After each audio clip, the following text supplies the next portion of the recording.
Hello and welcome. Today we are talking about jealousy. What causes jealousy? Are women more jealous than men?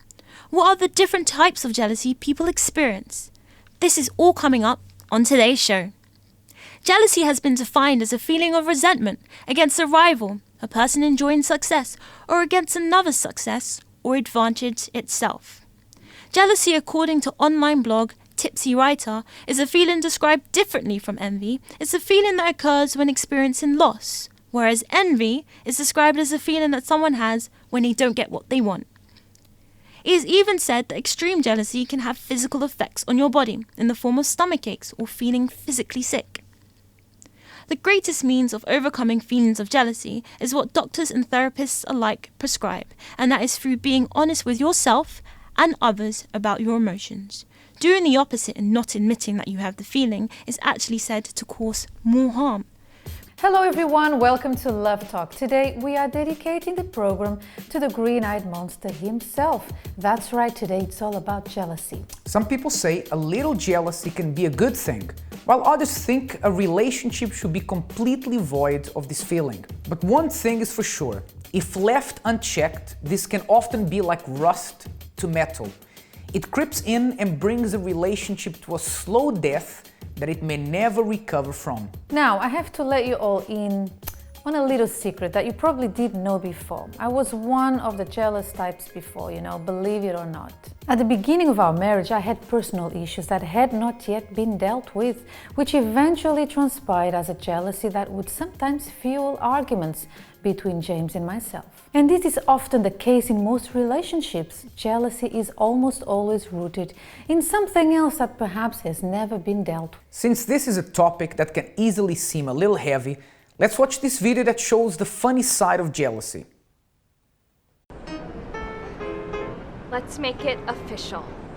I thought we were official. No, Facebook official. Oh my god! You guys are so cute together! You have to make that your Facebook profile picture. Oh my god, I will! The four of us should go out more. Yes! Right? More double dates. Oh my Exactly. god, totally! Yeah. Dude, I refuse to like another selfie of you two on Facebook, okay? We get it, you're in a relationship now, but please stop blowing up my newsfeed. If you post an engagement selfie, ever, I'm going to defriend you. In life. I too will defriend you, and then I will friend your sister.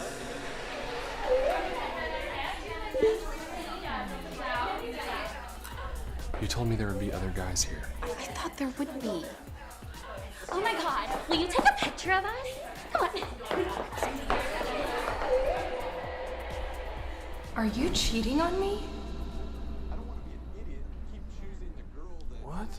Of course not. Then why does your ex-girlfriend keep commenting on all of your statuses? Doesn't she see that we're in a relationship? I thought you said you defriended her. I thought I did. You are the worst boyfriend ever!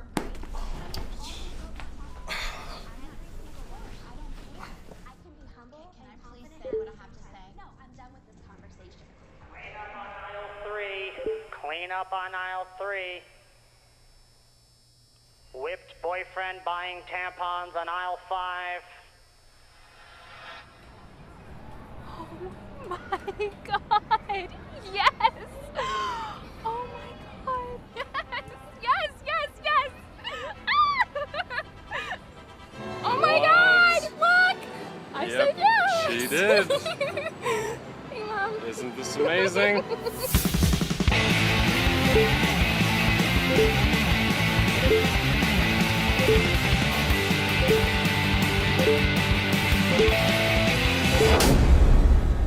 So what do you think?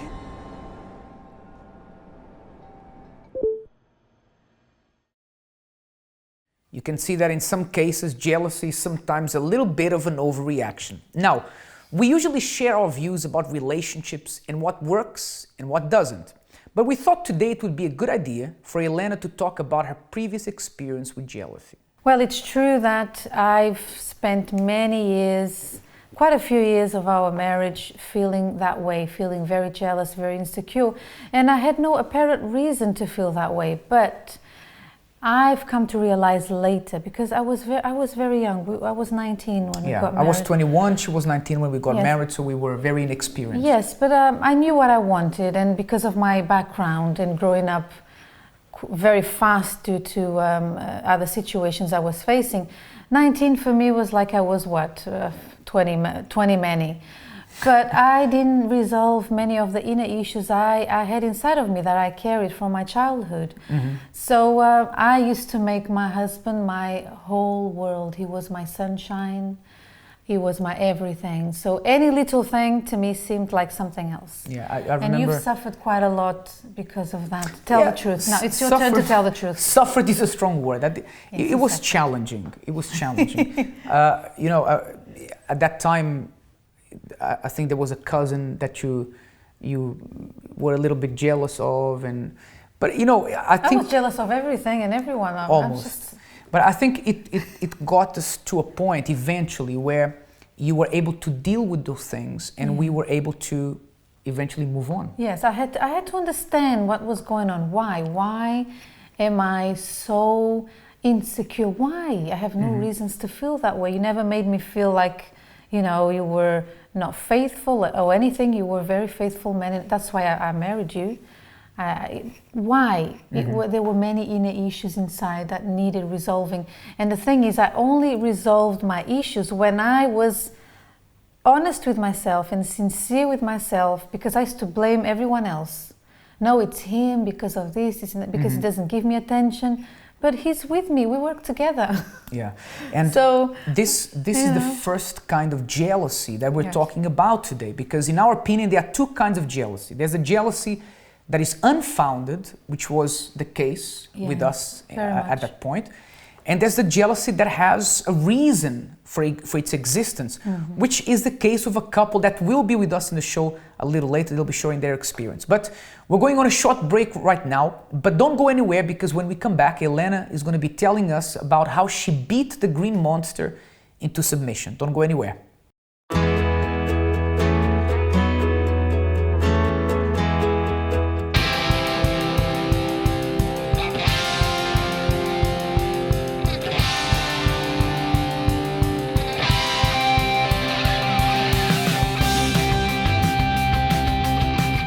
Love Walk is an outdoor couples therapy annual event held in Hyde Park.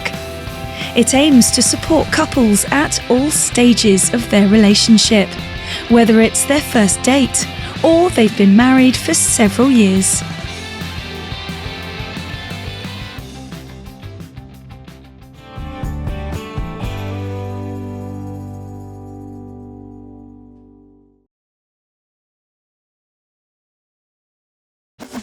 Welcome back. Now, here is what we've learned so far about jealousy. Number one, it always hides a deeper issue that was never dealt with.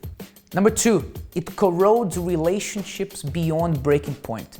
Number three, Helena and I dealt with it and beat it, so you can as well. Now, here's what I had to do to overcome that problem that I had inside of me. First of all, I had to recognize that there was a problem with me, not with my husband, poor thing. He was just being a victim, to be honest. Because I always used to see him like he's the one provoking me to feel that way. But it wasn't, it was me. So first thing, and very important thing, I had to recognize that I had to deal with my inner issues and ask myself why. Why am I feeling that way? And I came up with an answer. And the interesting thing, Helena, that is important for us to tell people, it's that it's not easy to deal with these inner issues, because it's things sometimes that have been with you for many years, things that you thought to be normal. So to get to a point in life where the person has to say, hold on, this is not normal, it's difficult. And some of the things are quite ugly, because if you ask yourself, why do you behave that way like I did? I found out, looking at myself, that I didn't love myself like I should. I had issues with confidence. I had issues from when I was growing up, and so many other things that I had to, deal with it. And then finally we managed to go past that terrible point of our relationship. We know that some jealousy is usually founded on something that the other person in the relationship has done or experienced. And this is what our guests today will help us explain, how they dealt with it and beat it. But get ready, because at the end of the program we have a very candid piece of advice for you who have a very good reason to feel jealous of your partner. But first, let's meet today's guests and see how they fare in the love quiz.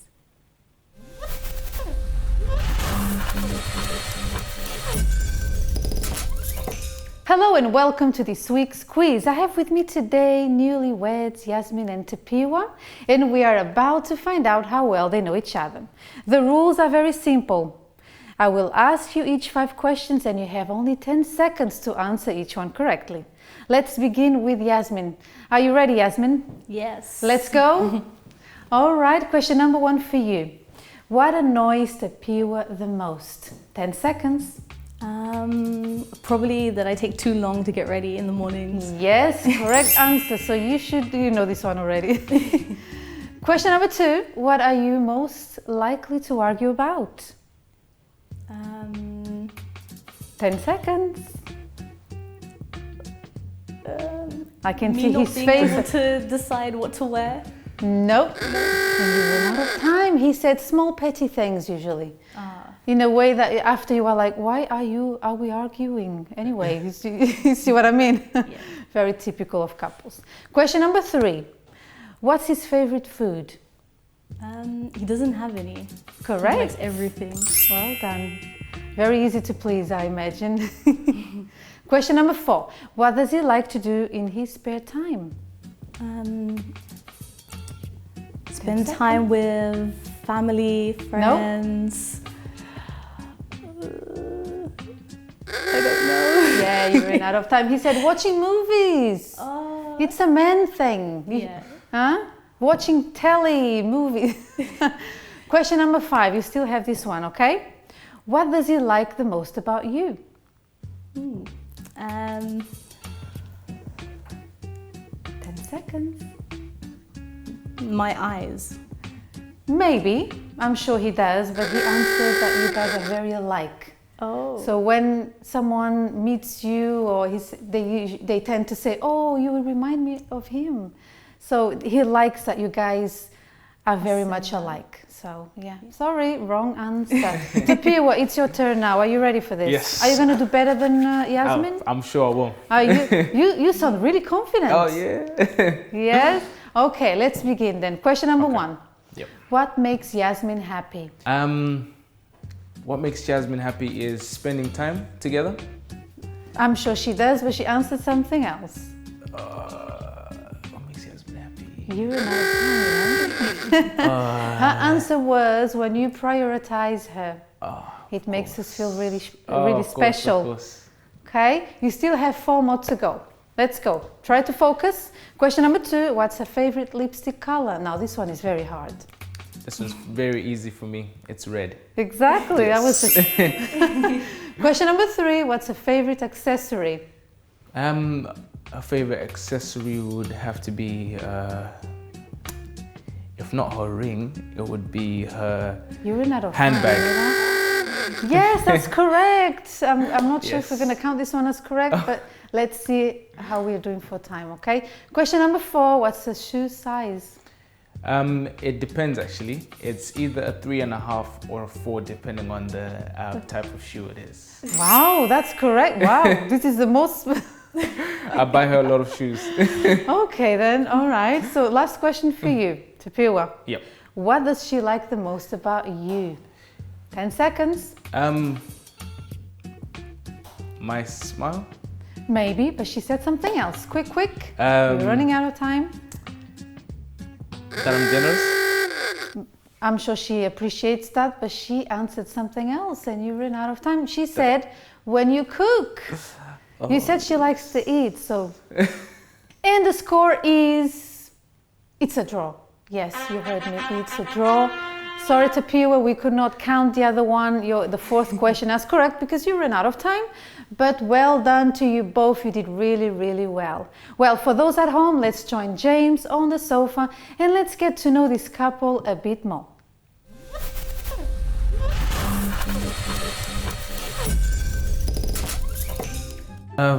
The three most annoying things about my partner would have to be the fact that she takes a while to get ready, and I feel like it delays me. That he snores in his sleep, which is really annoying. Okay, when we're cooking, I can have my ingredients in the pot, but then she likes to add her own little bit in there, as if what I've done is not expert enough. I mean. When I'm sleeping, he decides to just have a full conversation, and he'll just be talking to me, and I'll be like, When we go out, you know, we decide on. I ask her, okay, what would you like to do? Would you like to go eat here? And then she says, oh yeah, I want to go and eat there. And I say, okay, let's go there. Do you want to go and eat there? That's her question. And then I say, yeah, I want to go eat there if you want to eat there. And then she says, no, I don't think you want to go and eat there. So it takes us a while to, you know, for me to really find out what she wants to do. That has to be number 3. he always leaves his suits and trousers all on the floor. So how do you feel about it? Oh, it's annoying. I'm always having to pick it up after him, so yeah.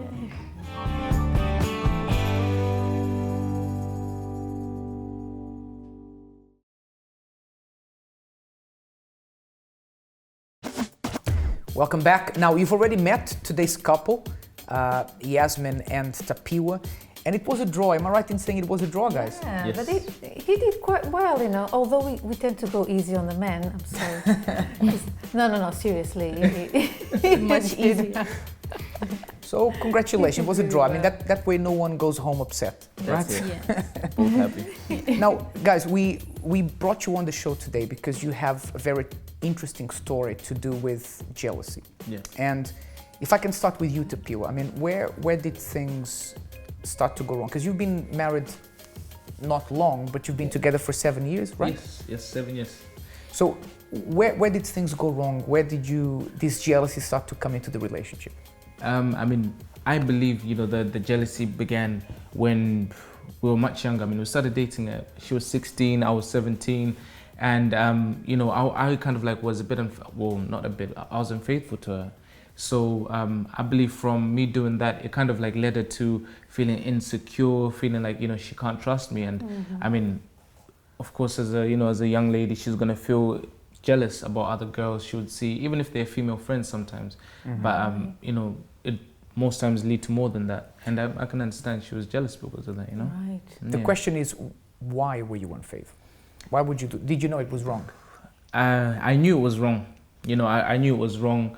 And I think it's one of those things where, you know, when you're young, you hang around with the wrong people, and it's the cool thing when you're in high school to have many girlfriends. Right. Or, it's you know. interesting that you say that, because we've asked another guest that we Yeah. had on, and I'm always very curious to know what's the thought behind you guys. Sorry, not you don't do that anymore, but doing this kind of stuff. So both said the same thing. It's the people you hung around with. Yeah, it's the people you hang around with. You know, it's the cool thing. If you're in high school, Right. and the more girls you have, the more of a man you are. That's how it went. You know, when I was in high school.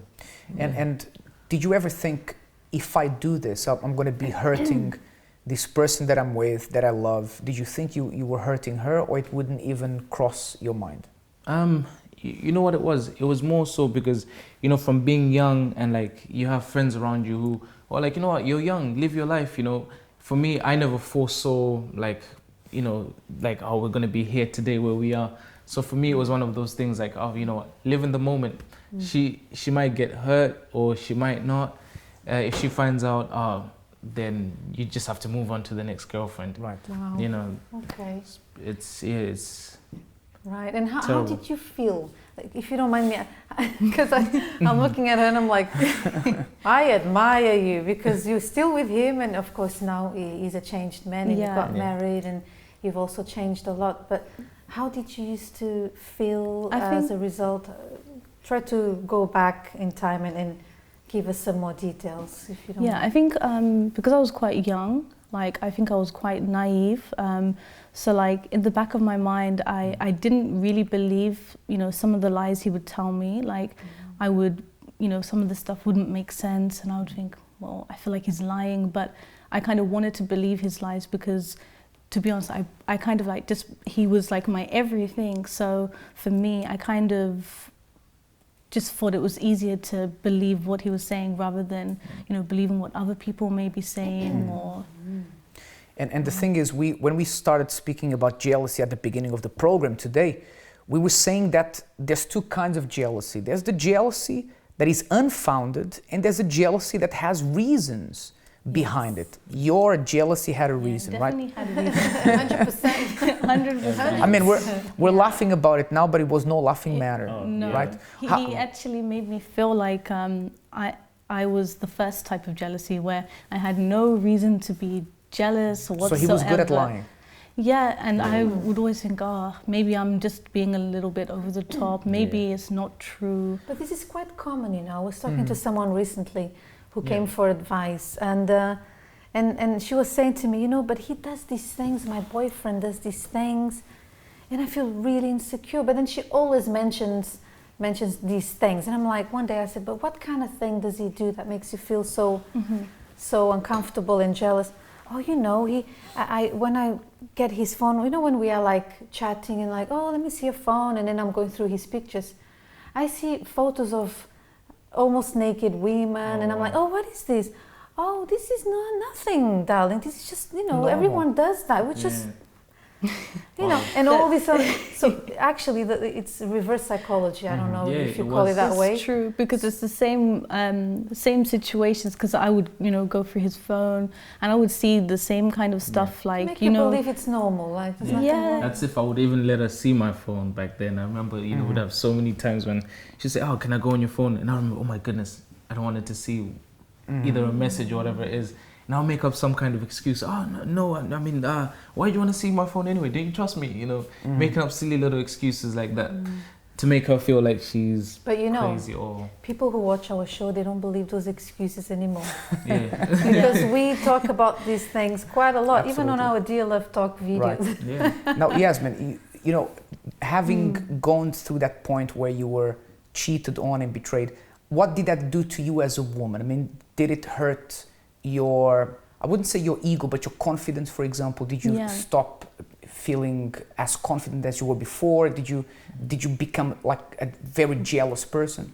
Yeah, I became extremely jealous because, like, even if I saw girls in the street, like, automatically I would be looking at him already, like, oh, I bet you're, you want to look at this girl, or oh, I bet you're looking at her. Or later on, like, we'd get home and I would say, like, oh, yeah, that girl that was sitting next to, so it made me very jealous of other. What we need to find out now, Yasmin, is, I mean, what did you guys do? Because you reached a point where you overcame that problem of the cheating, the jealousy. What happened? I mean, what was the turning point for you where you got to the point of trusting him again and things changed? I think the main thing for me was, like, the lies. Like, if he continued to keep lying, if he could never tell me the full truth, then I used to think, how can I see a future with someone who, is only telling me parts of the truth? So when he finally told me, like, everything, and I felt that it was everything, that's where, like, I didn't obviously trust him straight away from that, but then going to the Love Talk therapy, like, we learned how to, like, trust each other again, and also, like, even him quitting, like, his lifestyle of him being, like, in the music industry. He would always have to work, like, one-to-one with, like, female singers, and even for that, like, that kind of would always reflect back to my insecurities and me feeling like, can I trust him at these kind of times of the night, like with, women that maybe are, like, half naked and, that kind of stuff. So it's not really something you want your boyfriend to. And I just want to say, and this is very important, some people may say, well, but if you trust someone, you wouldn't have to quit what you do. But the problem is not that it's like if you're an alcoholic and you work in a bar, right? In a pub. You're an alcoholic pulling pints for other people. I mean, it doesn't work. So it was like to safeguard yourself and consequently your relationship, right? That's exactly what it was. And it was like, for me, I knew I had to kind of like prove to her to make her feel secure again, because, we got to a point where we said, okay, let's start investing in our relationship and change things how they worked. So, that's when me quitting my old habits, if she wasn't comfortable with me going out to do a certain project, I'd say, okay, well, let's sit down and talk. What are your ground, like what will make you feel comfortable? And then I'd have to sit back and say, yeah, it's so true. Very important. Yeah. Sorry to interrupt you there, because sometimes people say, oh, but if you love me, you trust me. Yeah. But if you love the person, you make the person feel comfortable. Yeah, exactly. You wait for the person to become confident because it was your fault that she wasn't confident. Exactly, yeah. You gotta pay the price. Exactly, it's true, so it was very wise of you to So what we're going to do now is this. We want to find out from them what they're doing now that works and what they've changed in their day-to-day life so that this jealousy doesn't occur again. So we're going to go to a short break. Don't go anywhere. Actually, we're going to see now what's hot in the world of celebrity news. We'll be right back. Hello and welcome to another 60-second hottest celebrity couples. Getting straight into it, Jude Law has reported seeing psychologist Philippa Cohen. The days of us regular people fantasizing about our celebrity crushes could well be a thing of the past. The spy actor has allegedly fallen head over heels for the Doctor of Psychology. Their relationship has been on for 3 months, according to Mail Online, and sources have revealed he really doesn't want to mess this one up. Good on you, Jude. Here's to an unexpected pair. Rumour is Jake Gyllenhaal and Ruth Wilson have been getting closer. Has Jake Gyllenhaal finally found himself a girlfriend? The two have been getting on quite well as co-stars in the Broadway show Constellations. But according to E! News, the two have also been seen kissing after a joint boot camp workout. Well, I never. The man of the hour, Bradley Cooper, was spotted kissing supermodel Arena Syke after the Met Gala. The two were at a party hosted by singer Rihanna where the action took place, but were also seen sharing a steamy smooch following a night out at a Broadway play in New York. This isn't Mr. Cooper's first ordeal with a gorgeous model. He was recently linked to model Suki Waterhouse. Seems like Mr. Cooper has a particular type, ladies. Olympic star meets a reality star. Olympic gymnast Lewis Smith has shocked all with his coupling to former Towie star Lucy Muckleberg. The pair has made it official with a cozy pic on Instagram. Rumour is the romance blossomed when they both appeared on TV show Tumble in 2014. Could this be the new way to find romance for our celebs? All-round celebrity Kelly Brook confirms relationship with new boyfriend Jeremy Parisi. Another celebrity to use social media to out her relationship, Kelly Brooks confirms the pair were a couple on Instagram, whilst in Paris calling him mon mec, which translates to my man. How romantic. Well, that's all for today. Join us again next time for the hottest news on who's dating who.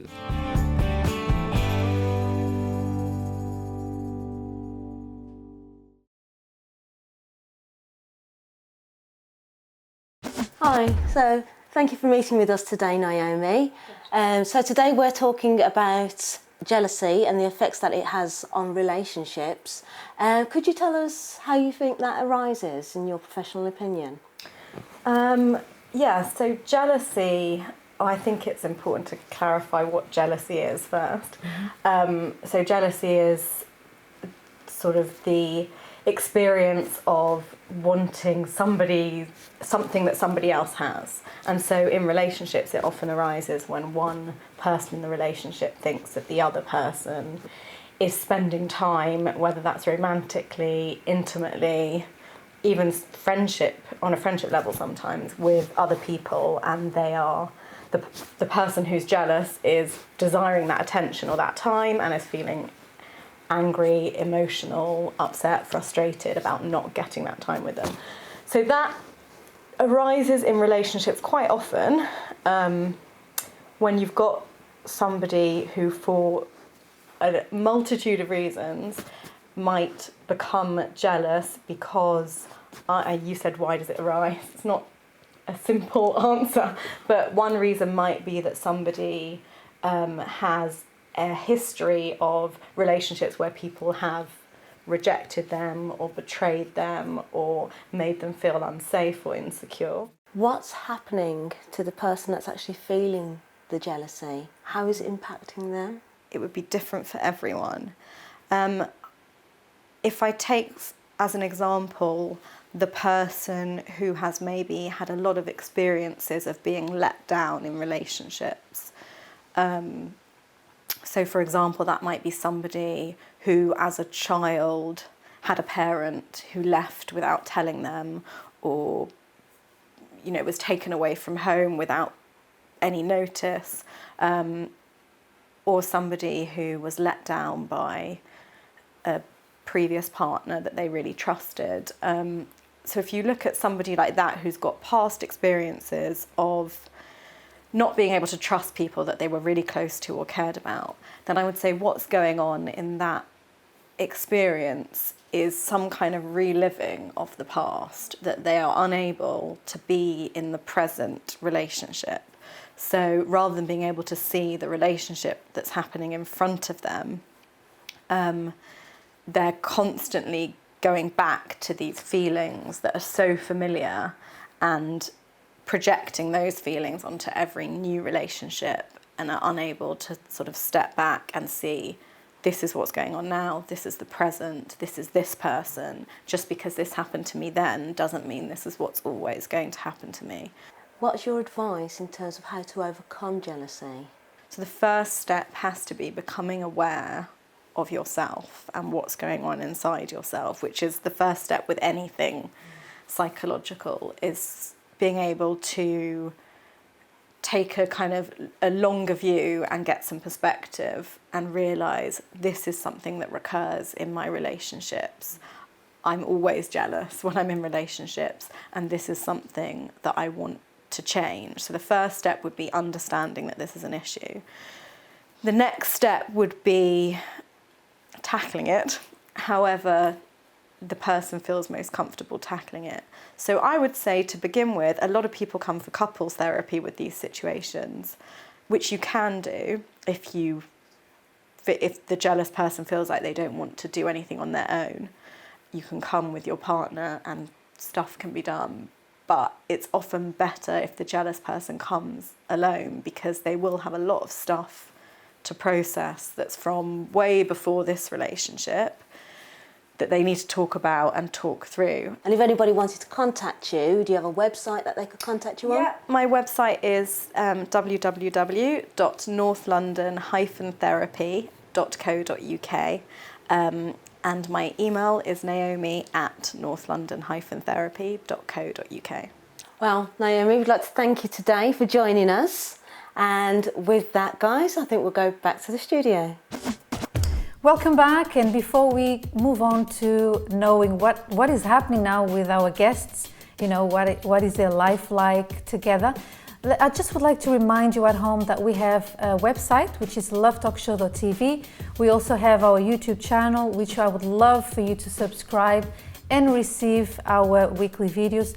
And also, if you have any questions, email us on questions@lovetalkshow.tv. Now, Yasmin and Tapiwa, you were telling us before the break how things were before, and how you had to learn to trust again, Yasmin, and how you've matured, Tapiwa. I have to make sure I say that, because it's a very positive thing, something that happened that made you change. Now, how are things now? Who wants to go first? You? Okay, I think this has to do with the three annoying things where they were saying, "Oh, where do you want to eat?" Where? Exactly. Who leads? Okay. I'll go first. So now it's like we're married. But to get to that point, it was with the steps that we had to take.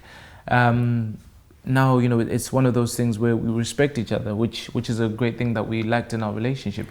Tell us about the respect side, so people at home know what you do in more detail. That so in terms of respecting, it was her, for an example. In our relationship, we have this thing where obviously as a man, I have my roles as a man. She has her roles as a woman, and what we decided to do is not to have like one person that's in charge or the boss. So what we do is, she respects what decisions I make. I respect what decisions she make. If it's something we cannot agree on, we sit down and we reason. That's where we kind of like learn to have the respect for each other. That's really good. Yeah. Very good. And I think something very important you touched on before, Yasmin, is that you said at the beginning, when he would do those wrong things, cheat on you, and still you would stay there with him, is because for you, he was your world. He was your everything, right? And that's one of the biggest mistakes a person can make, is to think that you can't survive with this person. You don't have oxygen without this person. Yeah. It's a big mistake, because there is life after someone who cheats on you. right? And Absolutely. the one thing that helped you guys to work things out was the seminars, like you mentioned. Yes. Yeah. But if things aren't changing and that person continues to cheat on you and there doesn't seem to be hope in recovering the trust you once had, then it's better for you to understand that that person is not your son, your world doesn't revolve around that person, and move on. And now you guys are married, Yes. things are different. Yes. How's the relationship now?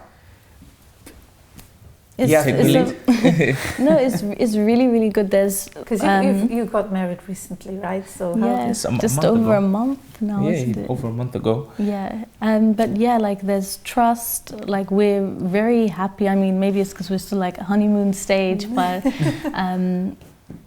yeah, we're still. Sorry. But tell me something, because I'm I want to touch on this quickly. Did anything change inside of you that made you be the person that you are today, and that's why you guys get along so well now? Did anything change inside of you? Yeah, like from the seminars, I believe that we learn how, like individually, we learn how to like value ourselves as women and men. So like me, I learned how to value myself, how to have respect for myself, and also learn like not to put him always first, not to have my life to revolve completely around him. Okay. Yeah. Right. And from her, like what I saw, like from her kind of like developing from inside out, it was like it showed me that also people say like psychologically that with like children, for example, they can sense if a woman's happy in a relationship, then she kind of like builds the atmosphere. And like as much as she says, I've got an inner child in me. I mean, most men do. Yeah, most men do. But I can sense that around her. When she's happy, it's like it makes me in a good mood as well. So that saying that when they say happy wife, happy life, and it's Absolutely. It's true. Yeah. You don't want to have an unhappy wife around the house. Guys, thank you so much for being on the program. We've run out of Thank time, you. and thank you for sharing your story. Oh. Okay, Indeed. and before we go, we want to say just two things. If you struggle with being a jealous person, but you know that actually there is no foundation to that jealousy, you need to deal with that immediately. You need to deal with the issues you have, find out why you are this jealous person. Maybe there's something from the past that you've been through that you still haven't dealt with, and deal with it, because if you don't, that's going to keep on hurting your current relationship or your future relationships. Now, on the other hand, if you are jealous, and there's a reason for you to be jealous because your partner does something that you don't approve of, and you know there's evidence there, and this has happened repeatedly, then I'll let Helena give you the advice on this one. Well, and tone it down, Helena. Keep it. don't go overboard. it's simple. Move on, because you deserve better. I believe in that 100%. You deserve better. Do you want to give the person a chance? Good for you. But if the person takes it for granted, move on. Absolutely. Okay? I couldn't have said it better myself. So we've reached the end of our program, but before we go, we want to show you this video of a special date that Helena and I went on. We hope you enjoyed, but we'll be right back after this special date we went on.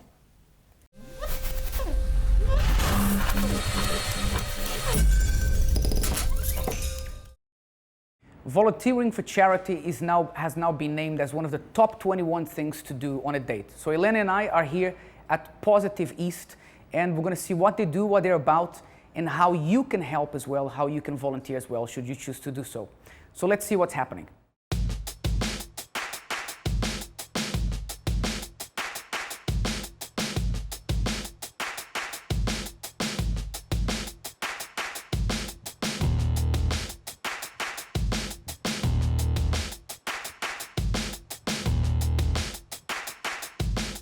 Here at Positive East, over 10,000 people walk through these doors for support and guidance. And for 20 years, the center has provided with practical and also emotional support. And all of it, or most of it, is done by volunteers.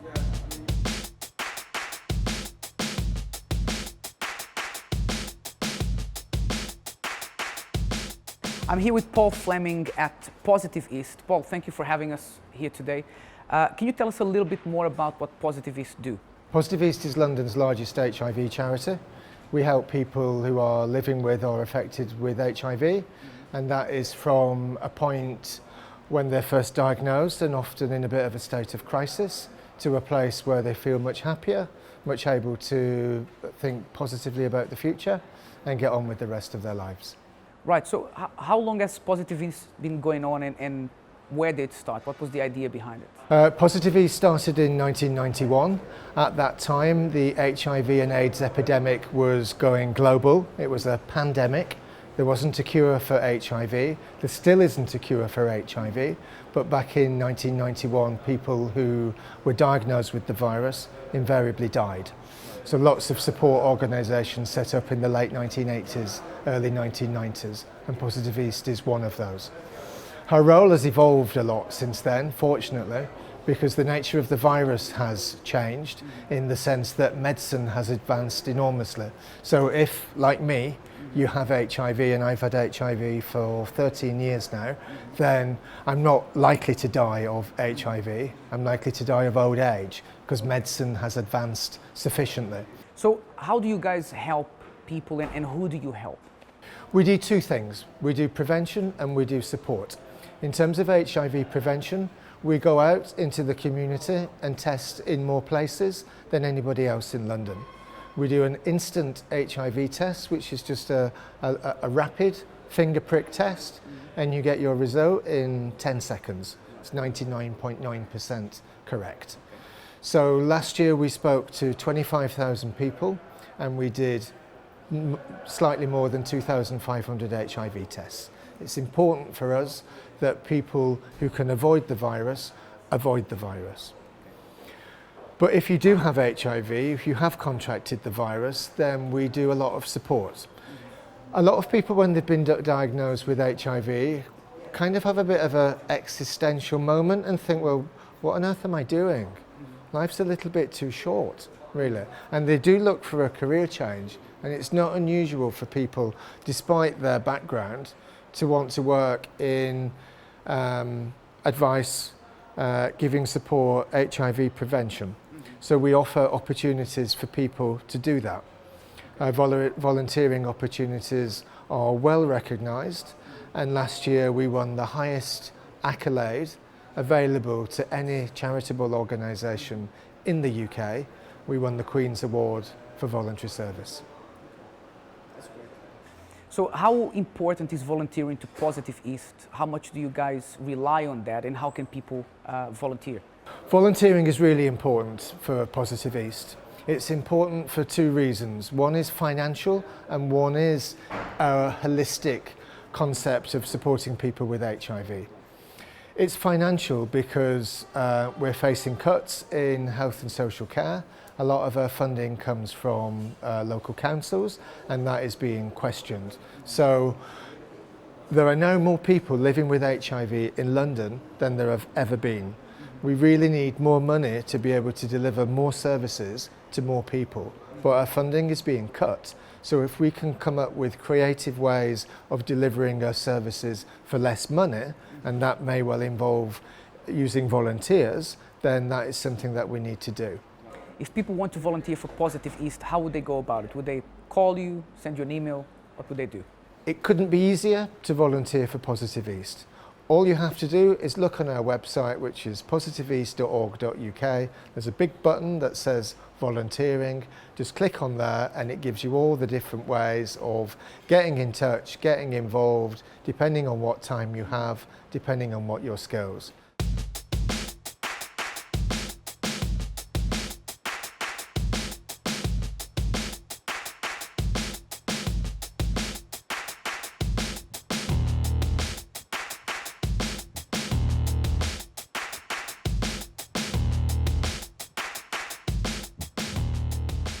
Paul, I want to thank you for having us here and for taking the time to show us around, and we had a great time, so thank you very much. It's a real pleasure. Thank you for coming. Thanks. And if anyone at home has been affected by any of the issues discussed here today, or if anyone that you know is going through any of these issues, then don't hesitate in contacting the number on the screen. Okay, until next time, see you later. Bye-bye.